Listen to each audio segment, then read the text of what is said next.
Good morning friends.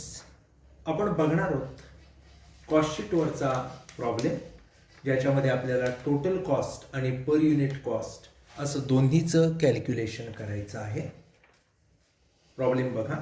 From details furnished bye Sai limited of expenses incurred during the year ended 31st March 2018.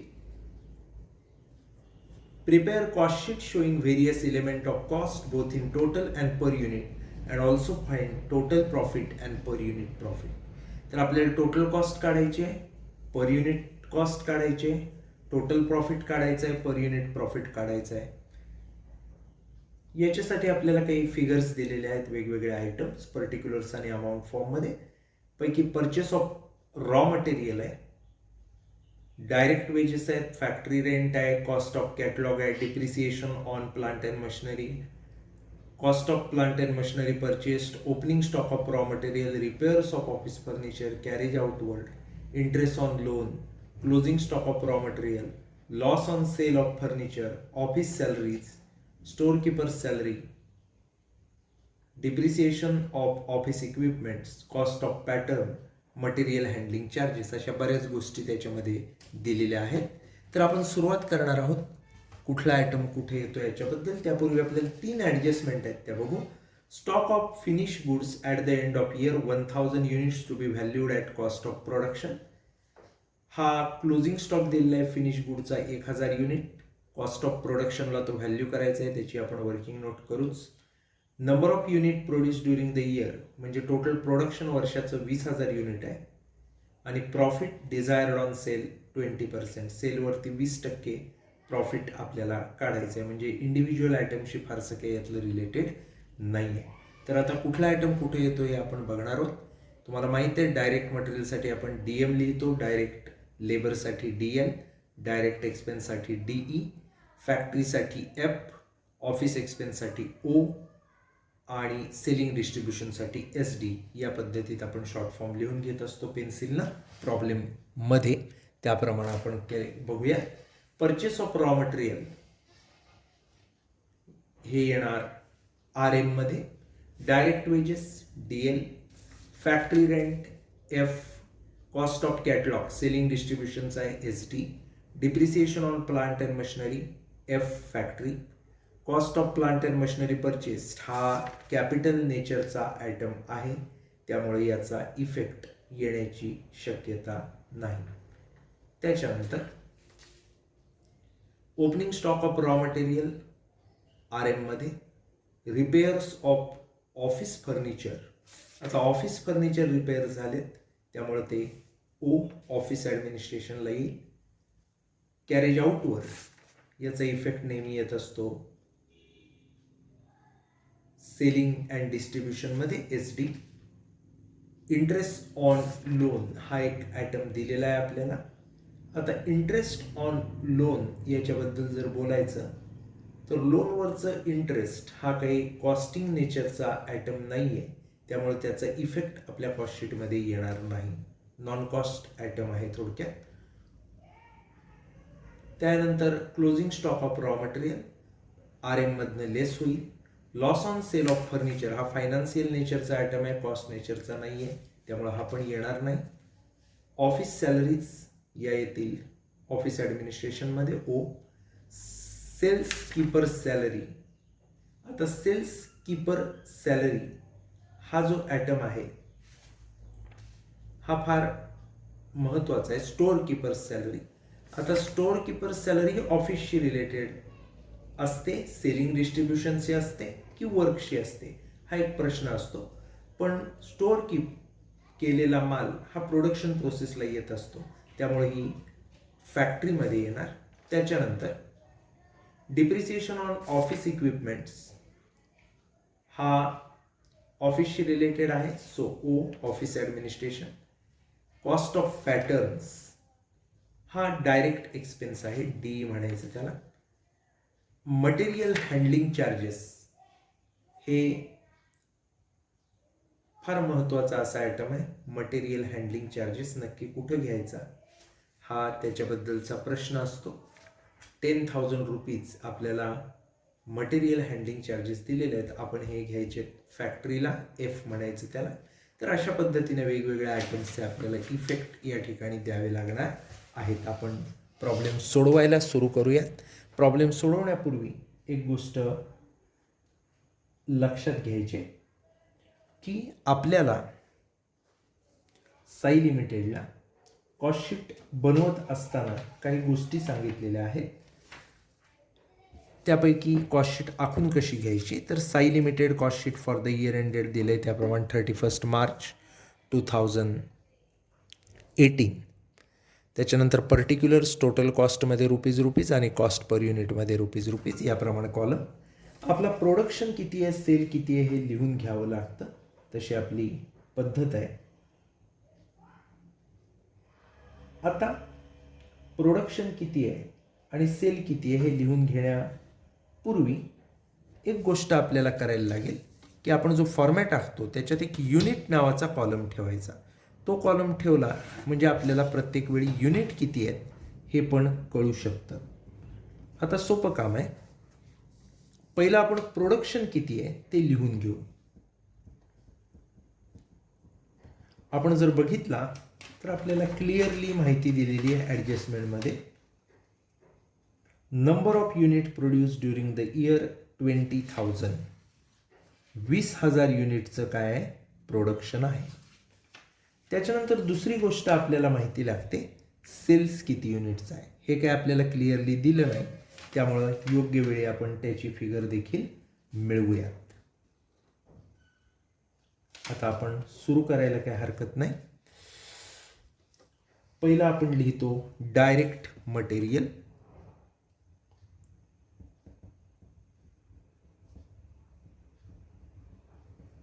आता direct material घेत असताना त्याच्यामध्ये आपण ज्याला ज्याला DM लिहिलं आहे असे आपल्याकडे 1, 2, 3 आयटम्स आहेत. त्यातला पहिला घेऊ ओपनिंग स्टॉक. आता डायरेक्ट मटेरियलचा ओपनिंग स्टॉक जर आपण बघितला तर दिलेला आहे क्लिअरली आपल्याला 50,000. युनिट कॉलममध्ये युनिट प्रोडक्शनचे 20,000 आहेत. त्याच्यानंतर पर युनिट लगेच आपल्याला तिथल्या तिथे काढायचं असतं. कसं काढायचं, तर अगदी सोपं आहे.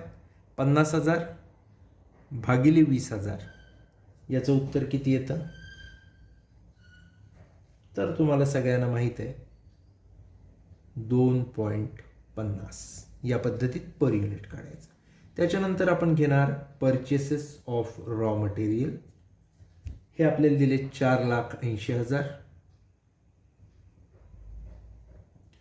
20,000 हे युनिट प्रोडक्शनपर्यंत तेच राहणार आहेत, कॉस्ट ऑफ प्रोडक्शनपर्यंत, त्यात काही बदल नसेल.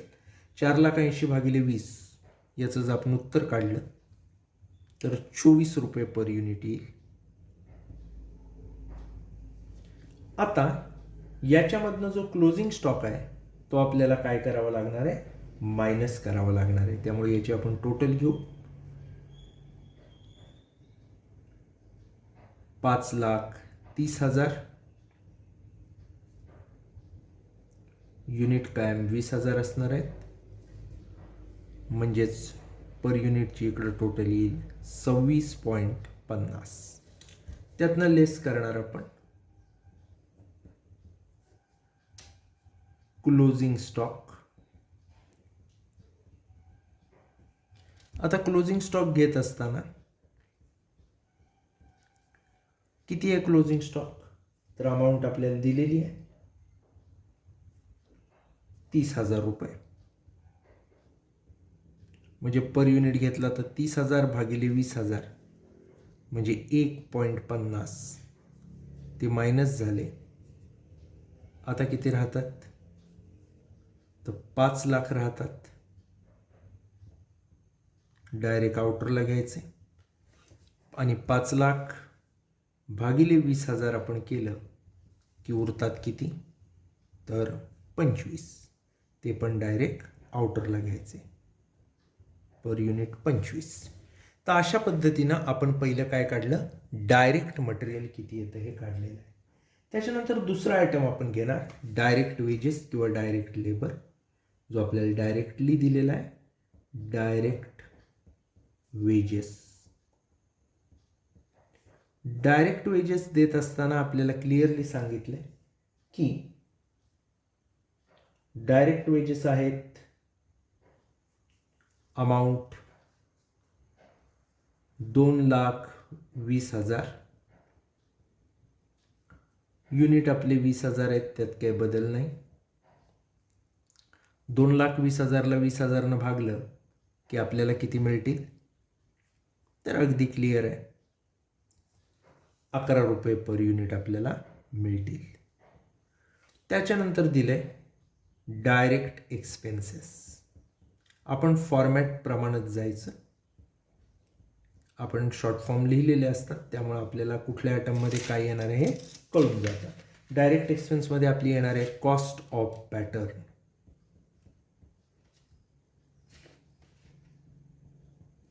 आता कॉस्ट ऑफ पॅटर्न जर बघितलीत तर अगदी क्लिअरली आपल्याला दिलेली आहे 1,80,000 भागिले 20,000 करायचं, कारण 20,000 आपले युनिट आहेत, त्यामुळं 9 रुपये पर युनिट अशा पद्धतीने ती येईल. आता इथं टोटल घ्यायची. टोटल जर आपण घेतला तर ही येईल 9 लाख रुपये.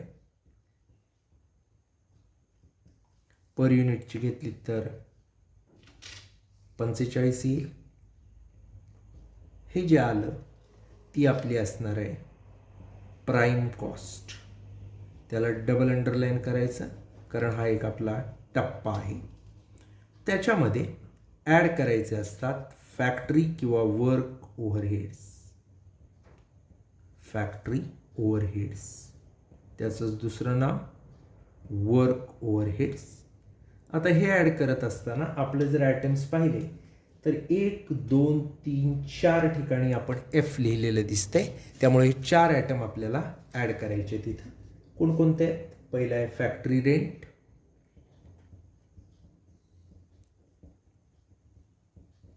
फॅक्टरी रेंट आहे 70,000 रुपये.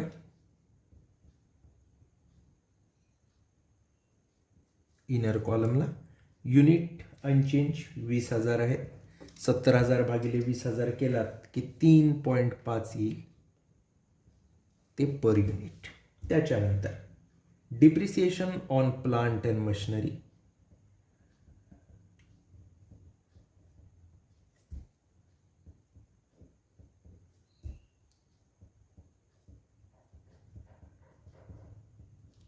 हे आपल्याला क्लिअरली दिलेलं आहे 38,000 रुपये.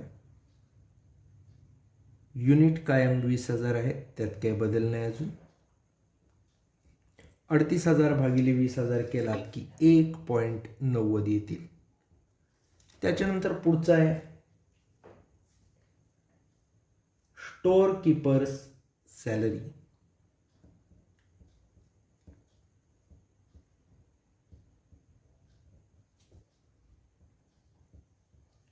स्टोअर्स कीपर्स सॅलरी जर आपण बघितली तर ती 18,000 रुपये दिलेली आहे. 20,000 युनिट आहेत आपले, म्हणजे 90 पैसे येतात बघा पर युनिट. त्याच्यानंतर आपल्याला विचारलं आहे मटेरियल हँडलिंग चार्जेस.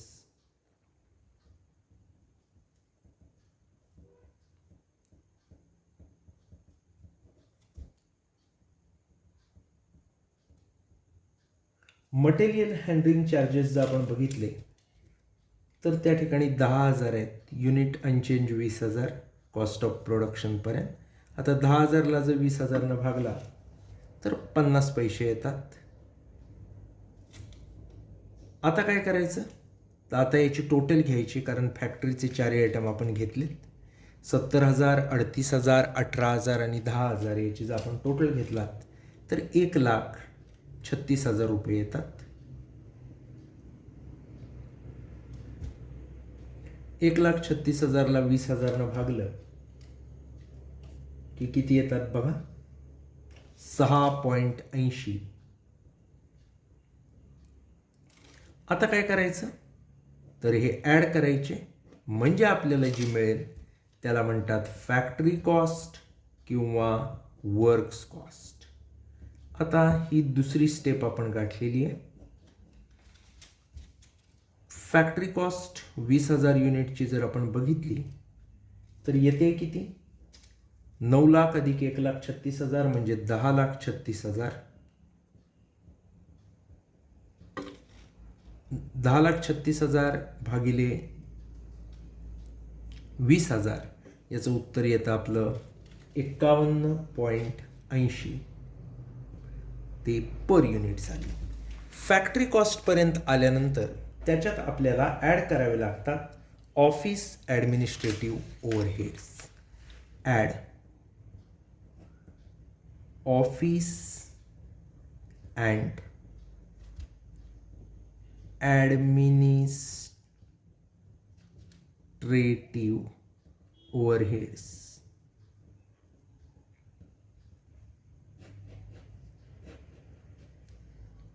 आता हे घेत असताना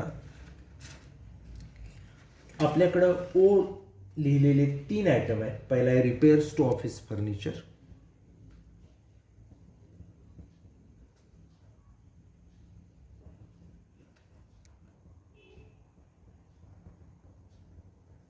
₹25,000. 20,000 युनिट आहेत.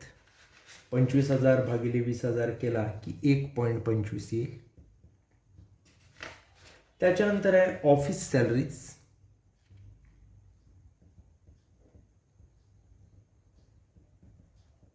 ऑफिस सॅलरीजला म्हणाल तर 55,000 रुपये आहेत. Unit unchange 20,000. 55,000 भागिले 20,000 जर आपण केला तर 2.75 येत आहे पर युनिट. त्यानंतर आहेत depreciation on office equipments.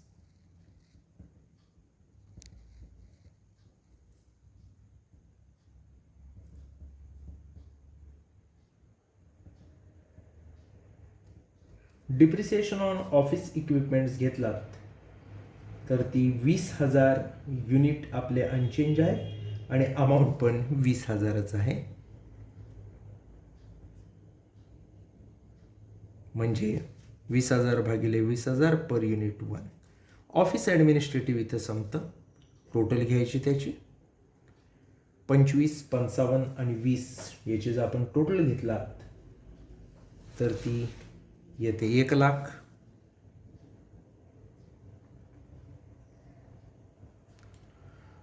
Per unit जर आपण घेतला 1.25, 2.75 आणि 1 तर त्याचं उत्तर 5 येतं.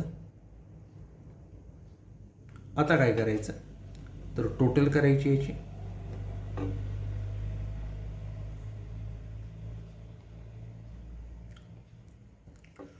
दहा 36 आणि 1 म्हणजे 11,36,000. 51.56.80. आता या स्टेजला आल्यानंतर आपल्याला जी सापडलेली आहे ती आहे कॉस्ट ऑफ प्रोडक्शन.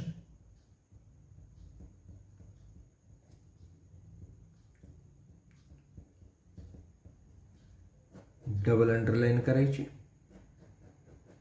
आता इथं जर फिनिश गुडचा ओपनिंग स्टॉक दिलेला असेल तर तो आपण ॲड करायचा असतो. इथं दिलेला नाही आहे त्यामुळे ॲड करायचा प्रश्न नाही. फिनिश गुडचा जर क्लोजिंग स्टॉक दिलेला असेल तर या ठिकाणी तो आपल्याला काय करावा लागतो? लेस करावा लागतो. तो मात्र दिलेला आहे. ॲडजस्टमेंट वाचा. Number of stock of finish good at the end of the year 1,000 units to be valued at cost of production. 1,000 unit आहेत आणि ते कॉस्ट ऑफ प्रोडक्शनला काय करायचे? व्हॅल्यू करायचे. लेस म्हणायचं closing stock of finished goods.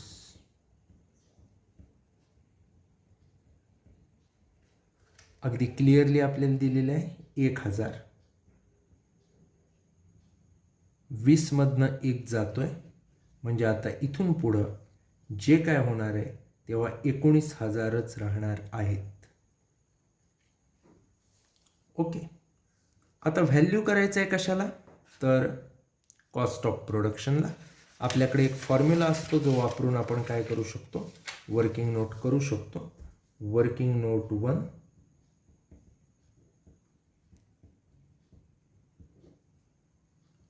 Cost of closing stock.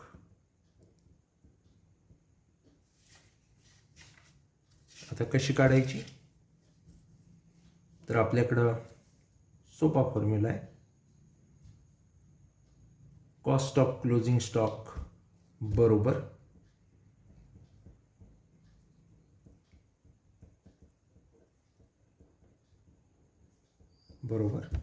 Cost of production गुणिले closing stock units upon total units produced. आता जर आपण विचार केला तर इथं 11,36,000 रुपये कॉस्ट ऑफ प्रोडक्शन आले, गुणिले क्लोजिंग स्टॉक 1,000 युनिटचा आहे आणि एकूण युनिट प्रोड्यूस 20,000 आहे. याचं जर आपण उत्तर काढलं तर किती येतं बघा. आणि आपल्याकडे आता पर युनिट कॉस्ट पण दिलेली आहे, त्यामुळं कॉस्ट ऑफ क्लोजिंग स्टॉक काढायचं एक सोपं मेथड आपल्याकडे आहे. Closing stock units into cost of production per unit. हे देखील वापरू शकतो. 1000 युनिट आहेत आणि per unit cost of production आपली आलेली आहे 56.80. दोन्हीपैकी कुठलाही फॉर्म्युला वापरला तरी 56,800 असंच तुमचं उत्तर येईल.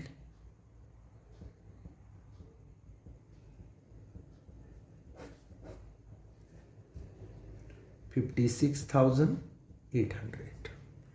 आता हे उत्तर घेऊन आपण कामाला लागायचं. सुरू करा. 56,800 हा आपला क्लोजिंग स्टॉक डायरेक्ट लेस होतोय.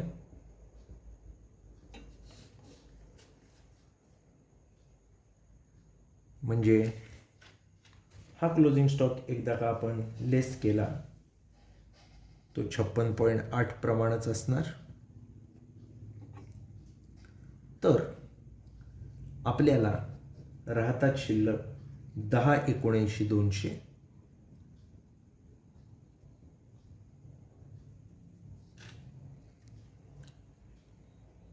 भागिले 19,000 आहेत. आता युनिट 20,000तले 1,000 गेल्यामुळं, त्यामुळं आता उत्तर येणार आपलं पुन्हा 56.80. क्लोजिंग स्टॉक मायनस झाल्यानंतर हे जे येतं त्याला म्हणतात कॉस्ट ऑफ गुड्स सोल्ड. आता एक कॉस्ट ऑफ गुड्स सोल्ड आल्यानंतर याच्यात आपल्याला selling and distribution expense add करायचे असतात. Add selling and distribution expenses.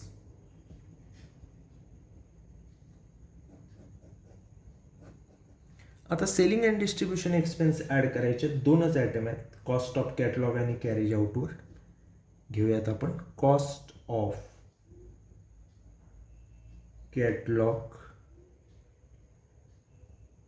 आणि कॅरेज आउटवर्ड.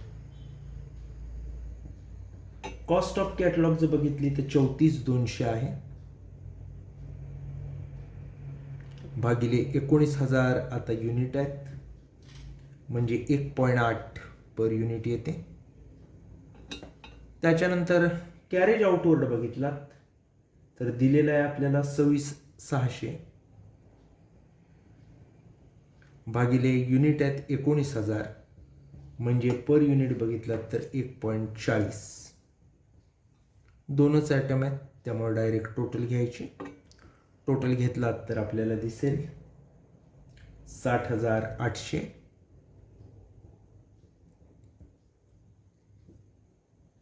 युनिट 19,000च असणार आहेत, त्यात काही बदल नाही. आणि पर युनिट म्हणाल तर 3.20 असं उत्तर येईल. आता हे ॲड केले की आपल्याला मिळतील 11,40,000. म्हणजेच पर युनिट 60 रुपये. याचं कारण युनिट आपले आहेत 19,000. आता ही जी मिळाली त्याला आपण म्हणणार टोटल कॉस्ट किंवा कॉस्ट ऑफ सेल्स असं देखील त्याला म्हणतात. याच्यामध्ये आपल्याला प्रॉफिट ॲड करायचं आहे. ॲड प्रॉफिट सांगितलं आहे आपल्याला 20% ऑन सेल्स, आणि तो ॲड केला एकदा का की जे मिळेल ते आपले असतील सेलिंग प्राइस म्हणजेच सेल्स. आता 20% ऑन सेल असा प्रॉफिट सांगितला. याच्यासाठी देखील आपण वर्किंग नोट करूया. पहिली वर्किंग नोट आपण केली होती, आता दुसरी वर्किंग नोट.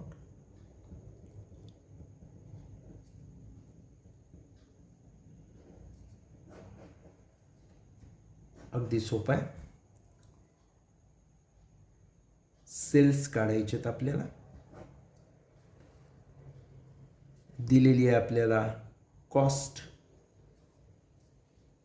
प्रॉफिट सांगितलं आहे 20% ऑन सेल, म्हणजे सेल प्राइसवर 20% प्रॉफिट आहे. याचाच अर्थ कॉस्ट 80 आहे, सेलिंग प्राइस 100 आहे. कॉस्ट आपल्याला क्लिअरली दिलेली आहे 11,40,000.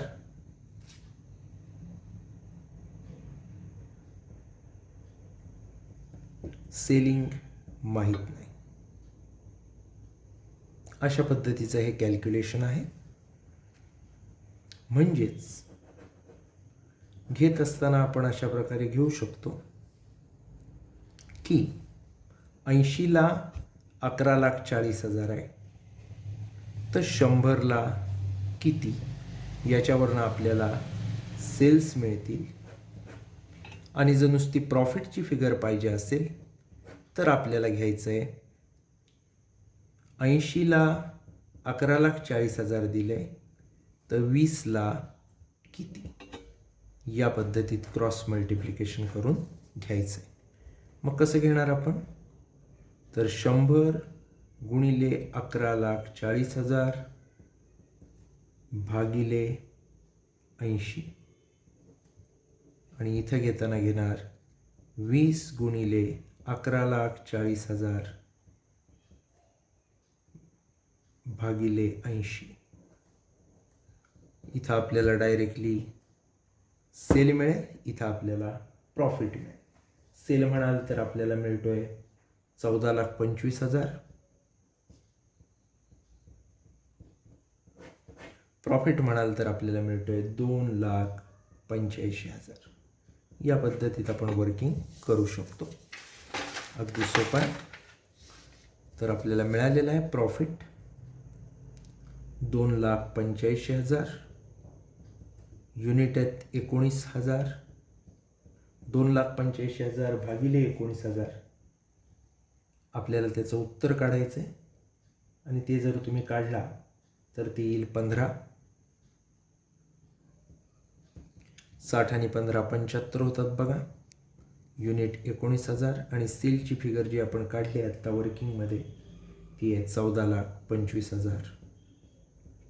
11,40,000 आणि 2,85,000ची टोटल घेतली तरी ती येईल 14,25,000. तर अशा पद्धतीनं हा प्रॉब्लेम कॉस्टचा आपण या ठिकाणी टॅली केलेला आहे. या ठिकाणी आपण थांबूयात. धन्यवाद.